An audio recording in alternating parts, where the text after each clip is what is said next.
আমাকেও ঠিক এরকম সুন্দর করে বিয়ের সময় গায়ে হলুদ দেওয়া হয়েছিল, তারপর আমাকে নিয়ে গিয়ে এরকম ভাবে ফেলে দেওয়া হয়েছিল। কোথায় সেটা বললাম না। কোথায় ফেলে দেওয়া হয়েছিল? কোথায় সেটা তো বললাম না, তোমরাই কমেন্ট বক্সে জানাও। না না, সেটা শুনতে চাই সবাই, যে কোথায় ফেলে দেওয়া হয়েছিল। তোমরা জানাও না, কোথায় ফেলে দেওয়া হয়েছিল বলো, সবাই শুনতে চাই। বিয়ের পর মেয়েদেরকে যেরকম এরকম ভাবে কূপে ফেলে দেওয়া হয়। কোন কূপে ফেলে দেওয়া হয়? কোন কূপে মেয়েদেরকে বিয়ের পর ফেলে দেওয়া হয় বলো? এই বল বল। কোথায় কোথায় ফেলে দেওয়া হয়েছিল বলো এবার। রান্নাঘরের এই অন্ধকূপে। বলো। রান্নাঘরের অন্ধকূপে। রান্না তো আমিও করেছি, আমি অনেক বছর বাইরে থেকেছি, নিজের রান্না নিজে করে খেয়েছি, কখনো তো অন্ধকূপ মনে হয়নি। হ্যাঁ, আরে তুমি তো মাঝে শখে করো, আর এটা তো মেয়েদের নিত্য মানে প্রতিদিনের কাজ, প্রতিদিনের কাজ, সকাল দুপুর রাত্রি। তো এটা তো মানে এটা তো একটা এক ধরনের কাজ।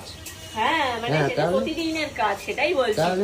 এইসব যদি আমেরিকা লন্ডনে এই সমস্ত কাজের লোক পাওয়া যায় না। হ্যাঁ, পেজ আমেরিকা লন্ডন হলে তোমাকে অফিস করে এসে নিজের রান্না নিজেকেই করতে হতো। এখানেও তো তাই।